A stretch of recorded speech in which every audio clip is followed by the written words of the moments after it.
अपनी कैफियत खुद उसकी समझ से बालातर थी। ना वो खुश थी और उदासी का सबब उससे मालूम नहीं था। आज कई अरसे बाद शायद उसे ये एहसास होने लगा था कि वो वाकई गलती पर है। एक ऐसे सहरा के पीछे भाग रही है जिसकी चाह में सिर्फ उसके पाँव ही नहीं बल्कि दिल भी चलेगा और चल भी रहा था। वो उस शख्स की गैर मौजूदगी पर उदास बैठी थी जिसे देखे एक अरसा बीत चुका था, जिसके होने या ना होने का भी कोई शुबा तक नहीं था। वो उदासी की मूरत उस चांदनी रात में उस चांद को तकती खुद को आज बेहद बेबसी की हद पर खड़ा महसूस कर रही थी। मैंने आपसे कभी कुछ नहीं मांगा, आज मांगती हूँ। मुझे उस शख्स से एक बार मिला दे, सिर्फ एक मुलाकात। आसमान में नजरें उठाए उससे दिल से इल्तिजा की। कभी कभी एक मुलाकात ऐसे गहरे रोग देकर जाती है, इंसान फिर ताउम्र उस मुलाकात की कीमत ही चुकाता रह जाता है। उस भारी आवाज पर ईसा ने फौरन गर्दन मोड़ी। उससे अचानक वहां नुमादार देख वो चौंक कर संभली और फिर बोली, बाज़ यही एक मुलाकात इंसान के जीने की वजह भी बन जाया करती है। और फिर मरने की भी। जुमला मुकम्मल करते हुए ससाई आज़ा उसकी हंसी में अजीब सा तासुर था, मगर उसका रुख फेर कर खड़ा होना और उसे ना देखना वो एक लम्हा था जब ईसा को अहमद शुजा इतना बुरा नहीं लगा था। तुम यहाँ क्या कर रही हो रोज? और मिस्टर बॉडीगार्ड, क्या मैं आपके यहाँ मुंह उठाकर तशरीफ लाने की वजह जान सकता हूँ?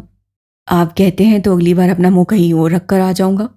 नहीं, आप यहाँ आइएगा ही नहीं, वरना आपके इस मुंह के साथ साथ टांगे भी एक्सपायर हो सकती हैं। बस भी करो याया, क्या हर किसी के साथ लड़ना शुरू कर देते हैं? अब इसके साथ प्यार तो करने से रहा मैं।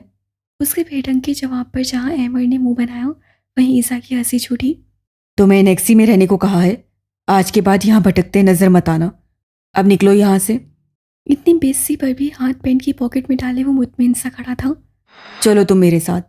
अहमद पर गहरी नजर डाल वो ईसा की कलाई दबोचे अंदर की जानी बढ़ गया। कहने को वो हमसा मीर का बेटा था, मगर उसकी हद दर्जा पोसेसिवनेस फैसल शाह की तरह थी। तुम रात के इस पहर अकेली किचन में क्या कर रही हो? हाथ में खाली जग दावे वो चलता उससे करीब आया। इफाफ जो किचन में रखी चेयर्स पर बैठे मजे से कॉफी के मजे ले रही थी, एकदम से ताहा को वहां जिनकी तरह नुमादार होते देख उसके उत्साह अदा हुए। अभी वो उठती और किचन से बाहर निकलती, ताहा ने चंद कदम आगे बढ़ा थे भारी रूपदार आवाज में उससे सवाल किया। मुझसे दूर भागना छोड़ दो, वरना तुम्हारे रास्ते की वो दीवार बनूंगा जिसे तुम कभी पार नहीं कर पाओगी। उसके लहजे की वहशत थी या ताहा मीर का खौफ। अफाफ के कदम वहीं रुक गए। फकरिया मुस्कुराते ताहा चलता उसकी पुश पर आके रुका, एक हाथ बढ़ाकर दीवार पर और दूसरा साइड शेल्फ पर रखे उसके और अपने दरमियान फासला कायम रखते सरगोशी की। तुम मेरी बातें माना करो, बहुत अच्छी लगती हो। इतनी नज़दीकी पर अफाफ का दिल उछल कर हलक में आया। वो फौरन से पलटी, दीवार से चिपकी उसे देखने लगी। अव्वल तो मेरे सामने मत आया करो, अगर आती हो तो फिर मुझसे दूर मत भागा करो। वो बेहुदी के आलम में वो सब बोल रहा था। उस लड़की ने कुछ ही लम्हों में उसे अपना असीर बना लिया था। आप ही ने कहा है आप एक नंबर के लोफर इंसान हैं, आपसे दूर रहूं। खौफ के जेर असर अफाफ ने एक ही सांस में उसे रात में सूरज दिखाने वाला काम किया। ताहा को सुनकर पहले झटका लगा, मगर फिर उसकी होप से पहली आंखों में झांकते हुए मुफिम सा मुस्कुरा दिया। तुम्हारी आपी जैसी चुड़ैल से अल्लाह मुझे और मेरी जिंदगी को अपनी पनाह में रखे। लफ्ज चुड़ैल पर उसकी आंखों में गुस्से के तासुरात उभरे, जिन्हें भांपते ताहा लब दांतों तले दबाए मुस्कुराता पीछे हट गया। मैं आपसे बहस नहीं करना चाहती। यकीन करो, बहस ना करने में ही आफियत है तुम्हारी। ये चुड़ैल किसको कहा आपने? मेरी पसंद तुम्हें और चुड़ैल तुम्हारी आपी को। ताहा ने बेबाकी से इजहार कर दिया, जिस पर अफवाह पल भर को खामोश हो गई। आपकी बातें मेरी समझ से बाहर हैं। वो मुड़ने लगी। मुझे समझने के लिए तुम्हें मेरा होना पड़ेगा। ताहा ने उसका रास्ता रोका। मुझे आपको समझने में कोई दिलचस्पी नहीं है, रास्ता छोड़े मेरा। सख्त लहजे में कहती खुद ही साइड से निकलती अफवाह सीढ़ियां फलांगती जा चुकी थी। अचानक ही उसका लहजा और रवैया बदल गया। क्या वो किसी और को पसंद करती है? अफाफ के इतने सख्त रिएक्शन पे ताहा के दिमाग में पहला सवाल यही गर्दिश हुआ और वो बोझल दिल और कदमों से सोचता कमरे की तरफ बढ़ गया।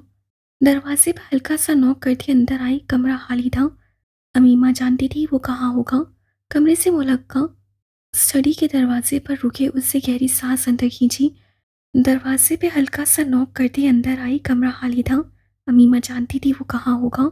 कमरे से मुलक्का कमरे के दरवाजे पर रुके उसने गहरी सांस अंदर खींची, चेहरे पर कॉन्फिडेंस बरकरार रखे उससे दरवाज़ा खोला। मगर ये क्या, शायशा मीर उस कमरे में भी नहीं था। वो कमरा खासा बड़ा नहीं था। शायशा का छोटा सा जिम रूम था जहाँ कुछ 4 से 5 एक्सरसाइज मशीन्स रखी थी।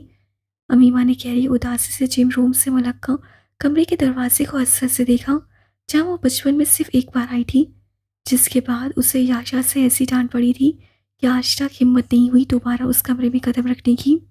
जिम रूम से मुलक्का वो भी छोटा सा रूम था, या यूँ कहा जाता वो शायशा मीर की आर्ट गैलरी थी, जहाँ शायद कुछ कीमती राज सफन थे, जिसकी वजह से याया ने अमीमा समेत किसी को भी वहाँ जाने से मना किया था। उस कमरे की सफाई भी वो पास आते खुद किया करता था। कॉफ़ी का मग वहाँ रखी टेबल पर रखे अमीमा ने 2 कदमों में फांसा तय किया। उस कमरे के दरवाजे पर आ खड़ी हुई। याया, क्या तुम अंदर हो? उससे नॉक करते पूछा। नहीं, मैं यहाँ नहीं हूँ, तुम जा सकती हो। फुल नाराजगी में जवाब आया। याया, बात सुनो, बाहर आओ वरना मैं अंदर आ जाऊंगी। और फिर अगले कुछ मिनट बाद याया खुली शर्ट ट्राउजर में मलबूस, हाथ में पेंट ब्रश पकड़े उसके सामने दीवार बना खड़ा था। क्या मुसीबत है स्नो वाइट? वो झुंझलाया। Cold coffee for a cold person, Amima ने खिलखिलाते कहा, मगर याया के सख्त तासुरात पर उसे जुबान दांतों तले दबा ली। ओके सॉरी ना, अब तुम्हारी कभी शिकायत नहीं लगाऊंगी। तुम हर बार यही कहती हो। वो भरम हुआ। अब गुस्सा तो नहीं करो, मीमा ने मुंह बसोरा। मैं तुम पर गुस्सा नहीं कर रहा। हाँ मुझे पता है, याहिया मीर कभी गुस्सा नहीं कर सकता। हाँ, तुम कह सकती हो, क्योंकि मैं सिर्फ अमीमा शाह पर गुस्सा नहीं कर सकता, वरना मेरा गुस्सा आग के भड़कते शोले से कम नहीं है। कॉफी का सिप भरते ससाया कहा गया। और तुम अमीमा शाह पर गुस्सा क्यों नहीं कर सकते? अंदाज अजीब था। क्योंकि अगर मैंने अमीमा शाह पर गुस्सा किया तो उसके भाइयों ने मुझे पीट पीट कर जेल में डाल देना, और मेरे खुद के डैड ने मुझे विला से बेदखल कर देना। उसकी वसाहत पर अमीमा खिलखिलाकर हंसी। ना जाने कितने अरसे बाद वो यूं हंसी थी। मतलब नाराजगी खत्म हुई ना अब? उसे मुस्कुराते देख वो पूछने लगी। हाँ, खत्म हुई, क्योंकि तुम जैसी कांच नुमा स्नो वाइट मेरी नाराजगी नहीं बर्दाश्त कर सकती। वो हंसा। अमीमा वालहाना अंदाज में उसे देखती सर झुका गई। वो एक हॉल नुमा कॉन्फ्रेंस रूम जैसा कमरा था, जिसमें रखी बड़ी सी टेबल के इर्द गिर्द तकरीबन 10 से ज़्यादा चेयर तरतीब से रखी हुई थी। वहाँ मौजूद वो 4 हस्तियाँ किसी हादसे के इंतजार में बैठी थीं। हॉल में सन्नाटा छाया था। किसी की भारी बूटों की धमक ने उस सन्नाटे को मुतहल किया।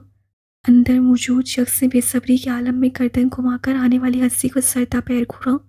अपने मखसूस रोब दबदबे में चेहरे पर सख्त तासुरात और बरसों की नीली आंखों में छाई सर्द मेहरी लिए वो शानो शौकत से किसी मकरूर शहजादे की तरह चलता एक तरफ की सरबराही कुर्सी संभाल चुका था। उसका लंबा कद, कसरती जिस्म, चौड़ा सीना, तीखी नकोश और संजीदा तबीयत सामने वाले को जेर करने के लिए काफ़ी थी। वो तुर्किया का जाना माना गैंगस्टर था, जिसके सिर्फ नाम से ही दुनिया खौफ खाती थी। वो वहशतों का सरदार मुकर्रर था, जिसके सिर्फ रूबरू होने पर लोगों की रूह बिना किसी हंगामे के जिस्म से परवास कर जाया करती थी, जहाँ का रुख करने को हवाएं भी घबराती थीं। वो उन रास्तों को चीर कर गुजरने की हिम्मत रखने वाला सिकंदर हज़ाक मुगल था। वो उससे सवाल जवाब करना चाहते थे, मगर खर्ब दादा की गैर मौजूदगी में उनकी हिम्मत नहीं हो रही थी। मगर वो मुझसे ये नहीं जानते थे, जिस शेर के मुंह में वो हाथ देने लगे हैं उसको कोई खर्ब दादा भी नहीं रोक सकता। कुछ ही पल बाद वहाँ खर्ब दादा की एंट्री हुई।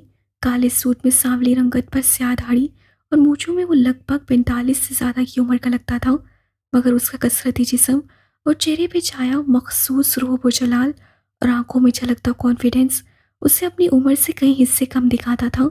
उससे अपनी मखसूस नशिश संभाली। वहाँ सन्नाटा हनूस कायम था। अब दादा ने लैपटॉप सामने रखा, उसे ऑन किया। उसके साथ लगे कार्ड रीडर को एचएम पहचान चुका था, मगर वो बज़ाहिर पुरसुकून और इत्मीनान से बैठा मुकाबिल बैठे बादशाह और उसके बेटे शहनशाह के सुकून को गारत कर रहा था। क्या मैं इस चिप में मौजूद इंफॉर्मेशन के मुतालिक जान सकता हूँ? अब दादा की भारी उसीली आवाज़ से कॉन्फ्रेंस हॉल में मौजूद सन्नाटे को खत्म कर दिया। जवाबन वो टेक हटाकर सीधा हुआ। मैं आपके सवाल का जवाब ज़रूर देता, अगर आप इससे पहले मुझे ये बताना पसंद करेंगे मेरे पर्सनल ऑफिस में घुसकर इस चिप को चुराने की जुर्रत किसने की है? तुम सवाल पर सवाल करके मेरी तौहीन कर रहे हो सिकंदर। हर्ब दादा बोल रहा हूँ। पहले मेरा मुजरिम सामने लाएं दादा, तब मैं आपके हर सवाल का जवाब दूंगा। उससे जवाबन नरमी से कहा। आप मुझे खूब जानते हैं दादा। सिकंदर हज़ाक मुगल अपनी ज़ाती शय पर किसी की नज़र भी बर्दाश्त नहीं कर सकता। फिर किसकी इतनी जुर्रत हुई मेरे ऑफिस में घुसने की? तायराना नजर बादशाह और शहनशाह पर डाले वो पेपर वेट घुमाता उनकी हालत पतली कर रहा था। मैं तुम्हारी रग रग से वाकिफ हूँ सिकंदर। तुम्हारी मर्जी के बगैर तुम्हारे एम्पायर और ग्रीन हाउस में कोई परिंदा भी पर नहीं मार सकता। कहजा तंसिया था। जवाबन वो गहरा मुस्कुराया। मतलब वो उन्हें उल्लू बना रहा था अब तक। वो जो इस खौफ में तुर्किया से यूरोप पहुंचे बैठे थे कि कहीं सिकंदर उन्हें मार न डाले। वो उन्हें बिना पट्टे के कुत्ते की तरह भगा रहा था और वो भाग रहे थे। सिकंदर हंसा, गोया उनका तमस्सुर उड़ाया। बादशाह हर्ब दुनिया के सामने बिजनेस पार्टनर्स और अंडरवर्ल्ड के लिए दुनिया की तबाही थे, जिसमें हर्ब का दायां बाजू बादशाह जबकि बायां सिकंदर था, जिसकी जगह शहनशाह को होना चाहिए था। बातौर उसके बाप बादशाह के, मगर सिकंदर की फाइटिंग स्किल्स, सहानत और जिसामत देखते दादा ने उसे अपना बायां हाथ मुकर्रर किया था। आधे से ज़्यादा काम उसकी ज़ेर निगरानी किए जाते थे। वो कैसे भी करके उसे हर्ब दादा की नज़रों में गिराना चाहते थे ताकि उसको दी गई सारी पावर्स और होते शहनशाह के हिस्से में चले जाएं। मगर एक सच ये भी था, सिकंदर के पास जो कुछ था उसका अपना बनाया हुआ था। हर्ब दादा के दिए के बंदे तक उससे कभी अपने साथ नहीं रखे थे। वो उनकी हर बात मानता था। उनका हुक्म उसके लिए सर तस्लीम में खम जैसा था। यहाँ बादशाह की बर्दाश्त खत्म हुई और वो धाड़ा। जो कुछ भी था हर्ब, इससे पूछो इस चिप में मौजूद तुम्हारे उस 15 फ्लोर वाली इमारत का ब्लूप्रिंट क्यों मौजूद है? और वो ब्लूप्रिंट इसने कहाँ से लिया? क्या करने वाला है ये? बॉम्ब ब्लास्ट करने वाला हूँ वहाँ। उसका इत्मीनान काबिल तारीफ था। उसका जवाब सुनकर शहनशाह और बादशाह हैरत के मारे दंग रह गए, जबकि हर दादा का बुलंदो बांग कहकर हॉल की फिजा में गूंजा, जिस पर उन दोनों ने मजीद आंखें हैरत से फाड़े अब दादा की तरफ देखा, जिसको एचएम को थप्पड़ मारना चाहिए था, मगर वो ऐसे पागलों की तरह हंस रहा था जो उनके लिए हैरत का मुकाम था। मजाक कर रहा है मेरा चीता, परेशान नहीं हो तुम दोनों। उससे हंसते हुए कहा, मगर एचएम सर झटकता उनकी कमकली पर अफसोस करता गर्दन मुड़ गया। शहनशाह और बादशाह का ये वार भी हाल ही क्या था। उनके हाथ आज भी ऐसा कोई सबूत नहीं लगा जिसके जरिए वो उससे बर्बाद करते। वो दोनों हाथ मलते रह गए। है, ये सब बातें होती रहेंगी। सिकंदर, मैंने तुम्हें यहाँ चंद अहम कामों के मुतालिक बुलाया था।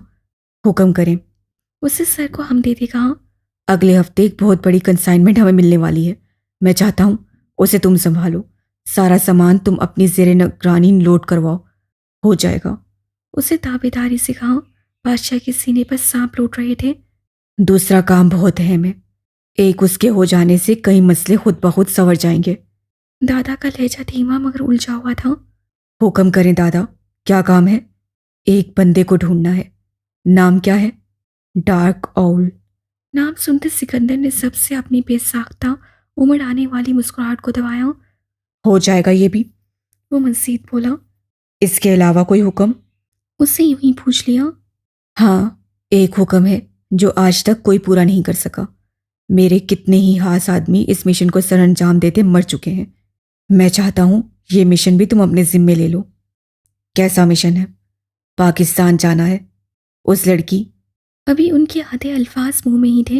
वो उठ खड़ा हुआ। सिकंदर मर तो सकता है मगर पाकिस्तान की सरजमीन पर कभी कदम नहीं रखेगा, और दुनिया की कोई ताकत मुझसे ये काम नहीं करवा सकती। उसकी आंखों में वहशत की जगह खून उतर चुका था। सबसे गर्दन की नसें उभर रही थीं। हर्ब दादा उसकी इतने ही शदीद रिएक्शन के तहत बात नहीं करना चाहता था, मगर वो मजबूर था। उसे वो लड़की चाहिए थी। काम डाउन सिकंदर, अभी तुम 10-15 दिन हो यहाँ, तो मैं चाहता हूँ तुम इसके मुतालिक गौर से सोचो। इसमें तुम्हारा भी बहुत फायदा है। वो भी बोल रहा था। सिकंदर अपना कोट बाजू पे डाले वहां से वॉकआउट कर गया। अगर यही हरकत हर्ब दादा के सामने कोई और करता तो अब तक उसका सर कलम हो चुका होता, मगर वो सिकंदर था, हर्ब दादा का बायां बाजू, उनका बहादुर सिकंदर जो जीत को हासिल करने के लिए दुनिया के किसी भी सरहद को पार कर जाने का गुस्सा रखता था। एक नजर आईने में अपनी तैयारी पर डालकर अफवाफ कमरे को लॉक कर दी बाहर निकली। अभी वो मजीद एक कदम आगे बढ़ाती पीछे से किसी के भारी हाथ ने उसका मुंह दबोचा। उस फुलादी हाथ की गिरफ्त से खुद को निकालना उसके लिए इंतहाई मुश्किल तरीन मरहला था। खौफ के मारे उसके रोंगटे खड़े हो गए। इंतहाई कोशिश के बाद उससे भीगी आंखों से अपने पीछे देखा।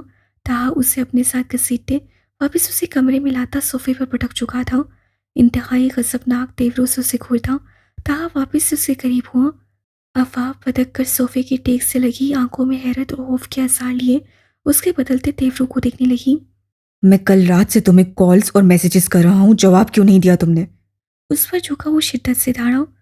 बोलो, जवाब दो मुझे। दिल के मुकाम पर हाथ रखे वो खौफ से थर थर कांपती। उसका जेलादी रूप देखते निढाल सी होने लगी। वो अपने डैड की लाडली प्रिंसेस। उससे कब किसी ने इतनी ऊंचे और सख्त लहजे में बात की थी? मैं पढ़ रही थी, हिचकी लेती वो मुश्किल बोल पाई। एक मैसेज का जवाब देने में कितना टाइम लगता है, बताओ मुझे। उसकी आंखों में आंसू देखते ताहा ने फौरन अपनी आवाज दबाई। मुझे पता नहीं चला था। तो फिर इसको रखने का क्या फायदा? तोड़ दो इस मुसीबत को भी। गुस्से से उसका फोन सामने दीवार पर दे मारा, जो एक ही बार में कई टुकड़ों में बट गया। अफाफ ने आंखें फाड़े अपने डैड के दिए गिफ्ट की बेरूमती देखी। उसके अंदर गुस्से के उबाल उठे। एक ही जिसमें ताहा को धक्का देती वो टूटे टुकड़ों के पास पहुंची। ये डैड ने मुझे गिफ्ट दिया था। उसकी आवाज़ पर आ गई। ताहा को महसूस हुआ वो कोई संगीन गलती कर बैठा है। उसे अपने रवैये का एहसास हुआ। वो शर्मिंदा सर होती अफाफ की तरफ झुका। दूर रहे मुझसे, आप एक इंतहाई बुरे इंसान हैं। I hate you. वो जख्मी शेरनी की तरह रोते चीखी। वो बाहर निकलती ताहा उसके रास्ते में हाइल हुआ। ये क्या बदतमीजी है, रास्ता छोड़े मेरा। बदतमीजी वो थी जो तुम कल रात को करके गई हो। ताहा तेज आवाज में दौड़ा। मसम्मत करती वो पल को सहम गई। मैं नहीं करती आपको पसंद, जाने दे मुझे। कहते वो हकलाई। उसे कल रात वाली गुफ्तगू याद आई थी। मैंने कब कहा तुम मुझे पसंद करो? तुम चाहो तो मुझसे नफरत भी कर सकती हो, मगर शर्तिया मेरी दस्तरस में आकर। सख्त तासुरात में उससे बावर करवाने वाले अंदाज में कहा। उसकी हर डरमी पर गुस्सा कूद कर आया। मैं मर जाऊंगी मगर आपकी दस्तरस में आना पसंद नहीं करूंगी। वो नडार होकर बोली, मगर लहजे में खौफ नुमाया था। तुम्हें मरने के लिए भी पहले मेरी दस्तरस में आना होगा आफाफ रजा। खुद पर जबर किए वो गहरा मुस्कुराया। क्योंकि तुम्हारे जीते जी और मरने के बाद हर सूरत में तुम्हारे नाम के आगे अपना नाम सुनना चाहता हूँ।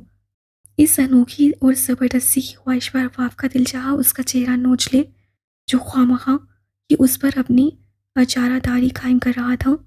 तुम्हारे पास सोचने के लिए तुम्हारे पेपर्स तक का वक्त है। उसके बाद मुझे तुम्हारा जवाब हाँ में चाहिए। उसके कान के करीब झुकता वो सरगोशी नुमा आवाज में कहता निकल गया। उससे से लाड़ पड़ते चेहरे को आईने में देखते अफाफ ने अपनी और कमरे की बिखरी हालत को देखा।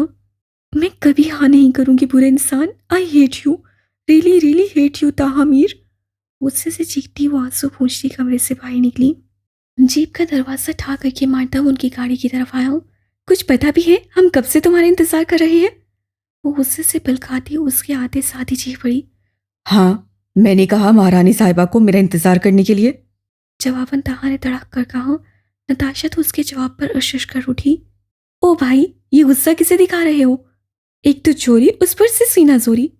क्यों तुम दोनों जाहिलों की तरह सड़क के दरमियान में खड़े लड़ रहे हो? मुरसली ने दोनों को घूरा। भाई, इससे कह दे मुझ जैसे लोफर से बात करने की जरूरत बिल्कुल नहीं है, और अब अगर इसने मुझसे बात करने की कोशिश की तो मैं इसका भेजा उड़ा दूंगा। ताहा मीर का मीटर आज घुमा हुआ था। मेरी मासूम बहन से दूर रहो ताहा, वरना अच्छा नहीं होगा तुम्हारे लिए। नताशा के जवाब पर ताहा भुन्ना सा गया। क्या क्या कहना चाहती हो तुम? हाँ, मैंने ऐसा क्या कर दिया जो तुम मेरे पीछे मेरी तारीफों के इश्तिहार लगवाती फिर रही हो? उसका बस नहीं चल रहा था निताशा का सर ही फोड़ दे। हुआ क्या है, कोई मुझे भी कुछ बताएगा? वो कंधे उचका गई। इसे समझा दे भाई, आज के बाद अगर इसने अफाफ को मेरे खिलाफ करने की कोशिश की तो मैं भी किसी का लिहाज नहीं करूंगा। वार्न कर रहा हूँ। उसकी आवाज़ इतनी ऊंची जरूर थी कि मोबाइल में मसरूफ खड़ी नताशा बआसानी सुन सके।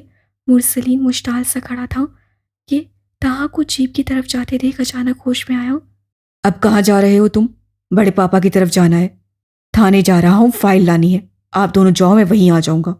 वो जीप स्टार्ट करता जा चुका था। मुरसलीन परेशान सा नताशा की तरफ आया। कोई परेशानी है क्या? मुरसलीन शाह ने जिंदगी में पहली बार नताशा रज़ा से नरमी से बात की थी। हाँ, बहुत बड़ी परेशानी है। हल है क्या तुम्हारे पास? उसका अंदाज दिया दिया सा था। परेशानी बताओ। तुम्हारे प्यारे भाई को मेरी बहन से मोहब्बत हो गई है। उसके अंदाज से कभी तुम्हें मालूम नहीं हुआ क्या? तो इसमें परेशानी वाली क्या बात है? मेरा भाई दूल्हा बनेगा, इससे अच्छी बात और क्या होगी मेरे लिए? मुरसलीन ने खुशी से कहा। नताशा ने तीखी नजर उसकी तरफ फेरी। तो तुम चाहते हो मैं खुद तो बर्बाद हुई हूँ, अब अपनी मासूम बहन को भी साग में झोंक दूं? फाड़ खाने वाले अंदाज से बोली। मेरी एक बात कान खोलकर सुन लो मिस्टर मुरसलीन रमीज शाह। तुम भाइयों के लिए मोहब्बत खेल हो सकती है, मगर हमारे लिए नहीं। कल एक भाई ने मेरे साथ ड्रामा रचाए रखा। जब दिल भर गया तो ऐसे रुख मोड़ा जैसे गधे के सर से सींग गायब होते हैं। और अब दूसरा भाई चाहता है कि मेरी बहन उसका प्रपोजल एक्सेप्ट कर ले। मैं ऐसा हरगिज नहीं होने दूंगी। नताशा ने इत्मीनान से कहते मुरसलीन के धुआं धुआं चेहरे को घूरा। तुम उनकी कहानी में ख्वामहा की विलन बन रही हो नताशा। काश तुम्हें एहसास होता मुरसलीन कि जिंदगी जिंदगी होती है, कहानी नहीं होती। फिर तुम्हें मालूम होता पसंदीदगी के एहसास से बेरूही और नफरत तक का कर्ब सदा सफर कैसा होता है। लहजे की ढकन और कड़वाहट ने मुरसलीन का सर झुका दिया। तुम अपनी जिंदगी को दूसरों की जिंदगी से कंपेयर कर रही हो, जो सरासर गलत है। उससे दाह का हवाला नहीं दिया। तुम्हारी कहानी में तुम्हारे यहाँ पसंदीदगी की एक मुद्दत होती है, जो ख़त्म हो जाए तो रुख मोड़ लिया जाता है। मगर मेरी ज़िंदगी में इस लफ्ज़ की एक खास वक़्त है, जो हालात और गुजरते वक्त के साथ भी नहीं बदलती। ख़त्म होने का तो कोई शुबा ही नहीं है। उससे अज़म से कहते अपनी हैवी बाइक स्टार्ट की और धूल उड़ाती मुरसलीन शाह को एक गहरे कर्ब में पोर पर उतार कर जाग चुकी थी। वो दोनों इस वक्त आर्यान के ऑफिस में उसके सामने मौजूद थे, जहाँ कुछ देर बाद हाथ में फाइल पकड़े ताहा भी दाखिल हुआ। अस्सलाम वालेकुम। ये फाइल है और इसमें उस लड़की की सारी डिटेल्स मौजूद हैं। यहाँ से कुछ दूरी पर एक छोटा सा गांव है, जहाँ किसी फुरकान शाह की हुकूमत है। पिछली जितनी भी लड़कियों की मिसिंग रिपोर्ट हुई है, वो सब आखिरी बार उसी गांव की तरफ गई थी। और हाल ही में उस गांव के करीब से एक मिसिंग लड़की की लाश भी मिली है। लोगों की नज़र में ये गांव काफ़ी पुरसरार हो गया है, जहाँ लड़कियां जाती तो हैं मगर वापस नहीं आती। और हैरत की बात तो ये है कि उनके घरों में ना तो कोई तवान की कॉल करता है और ना ही किसी की लाश मिलती है। तुम्हारी टीम की अब तक की क्या रिसर्च है? मेरी टीम के मुताबिक इस गांव से हर मंगल को एक ट्रक रात के अंधेरे में वहां से निकलता है और हाईवे की तरफ जाता है। तो तुम कहना चाहते हो उस ट्रक में वो सारी लड़कियां रात के अंधेरे में कहीं भेज दी जाती हैं? हो सकता है भाई, क्योंकि जब अगले दिन हमने उस ट्रक की लोकल एरिया से छानबीन की तो हमें कुछ खून के धब्बे मिले। तुम्हारा क्या कहना है नताशा, या कोई और सबूत है? अब आर्यान का रुख नताशा की तरफ था, जो कब से सिर्फ सुन रही थी। ताहा और मुरसलीन ने भी उसकी तरफ देखा। गांव में एक स्कूल है अंकल, जिसमें ज़रूरतमंद लड़कियों को पैसे की लालच देकर पढ़ाने के लिए बुलाया जाता है और फिर वो गायब हो जाती हैं। जिस लड़की का केस मेरे पास आया है, उसकी बड़ी बहन अपने घर की वाहिद कफालत करने वाली थी, मगर अब वो गायब है। ये सब बहुत ट्रिकी है बड़े पापा। मेरी रिसर्च के मुताबिक फुरकान शाह वहां पर 2 साल से ज़्यादा सरपंच रहा है। उससे पहले वहां उसके वालिद गद्दी नशीन थे। और हैरत की बात है कि इन तमाम गुमशुदा लड़कियों की केसेस भी पिछले 2 साल से शुरू हुए हैं। और इससे ज़्यादा हैरत मुझे तब हुई जब मैंने ये देखा। मुरसलीन ने एक अखबार का टुकड़ा टेबल पर रखा। इस खबर के मुताबिक उन तमाम लड़कियों की गुमशुदगी की रिपोर्ट दर्ज होने के तकरीबन 2 दिन बाद ही रिपोर्ट वापस ले ली जाती है और लड़कियां मंजर आम पर कभी नहीं आती। ये केस जितना सीधा नजर आता है उतना ही पेचीदा है। सही कह रहे हो। और इसे सुलझाने के लिए हम में से किसी को वहां जाना होगा। इसकी तैयारी मैंने पहले ही कर रखी है। नताशा फौरन बोली। अंकल, मैं वहां पढ़ाने के लिए जाऊंगी। नहीं, तुम नहीं जाओगी। आर्यन समेत ताहा और नताशा की नसें खुद पर मरकूज देखकर वो गड़बड़ाते सीधा हुआ। मेरा मतलब है बड़े पापा, वहां बहुत खतरा है। नताशा एक सीक्रेट एजेंट है मुरसलीन। खतरों से खेलना उसका काम है। और मैं पहली बार किसी मिशन पर नहीं जा रही अंकल, तो इससे कहे मेरे लिए परेशान होने की जरूरत नहीं है। नताशा के जवाब पर वो लब भींच कर रह गया। मुझे एक अदद फैमिली और घर की जरूरत होगी अंकल, बाकी सब मैं संभाल लूंगी। आर्यन ने कुछ सोचते सर हिलाया। बड़े पापा, नताशा की सिक्योरिटी के लिए मेरे ख्याल से हमें मुरसलीन भाई को भी साथ भेजना चाहिए। ताहा के आइडिया पर दोनों ने मुंह बसोरा। यही ठीक रहेगा। मैं किसी तीसरे पर भरोसा नहीं कर सकता। उन दोनों के कुछ भी कहने से पहले ही आर्यन अपना फैसला सुना चुका था। मगर जब वहां लोग हमारे बीच रिश्ता पूछेंगे तो मैं क्या कहूंगी? नताशा का सवाल काबिले गौर था। बहन भा ला हौला वला। ताहा का फिक्रा मुकम्मल होने से पहले ही वो दोनों तेज आवाज में बायक वक्त चीख पड़े। उनके रद्द अमल पर जहाँ ताहा हंसा, वहीं आर्यन ने बामुश्किल अपनी हंसी जब्त की थी। ठीक है, फिर झूठ मूठ के मियाँ बीवी बन जाना। कुछ ही दिनों की तो बात है। ताहा ने हाथ झाड़ते कहा। घर का बंदोबस्त आज ही हो जाएगा। आर्यन फौरन बोल पड़ा, गोया उससे भी कोई मसला नहीं था। बाकी मेरी सिक्योरिटी टीम हर वक्त भाई भाभी सॉरी मतलब था आप दोनों की निगरानी करेगी। ताहा को उन्हें स्विच करने में बहुत मजा आ रहा था, जो आर्यन की मौजूदगी में उसे कुछ नहीं कह सकते थे। जाओ तुम तीनों, कल का दिन है, अपनी अपनी तैयारियां मुकम्मल कर लो। फिर मंगल की सुबह गांव के लिए निकलना है तुम तीनों ने। ताहा को खा जाने वाली नजरों से घूरते वो आर्यन को ओके बोलते ऑफिस से निकले थे, जबकि ताहा उनके हत्थे चढ़ता उससे पहले ही भाग चुका था।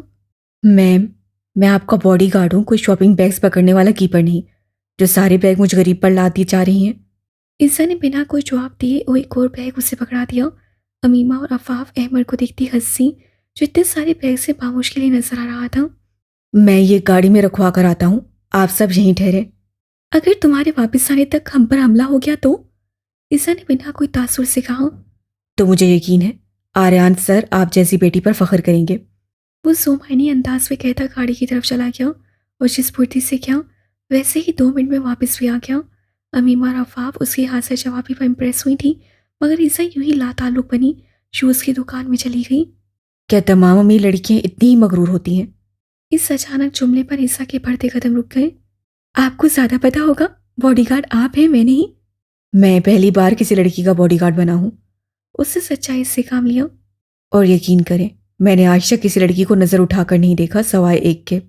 ईसा ने तिरछी नजर से उसे देखा। उसकी नज़रें हन्नूस सफेद फर्श पर थीं। देखना भी नहीं चाहिए क्योंकि हर लड़की अमानत होती है। आप भी हैं? वो बेसाख्ता पूछ बैठा। हाँ, अल्हम्दुलिल्लाह। वो मुस्कुराई। आगे मजीद कुछ पूछने की अहमियत में सकत नहीं रही। पहली बार किसी के मुंह से अल्हम्दुलिल्लाह सुनकर उसे खुशी महसूस नहीं हुई थी। उसके चेहरे के साथ दिल भी मुरझा सा गया।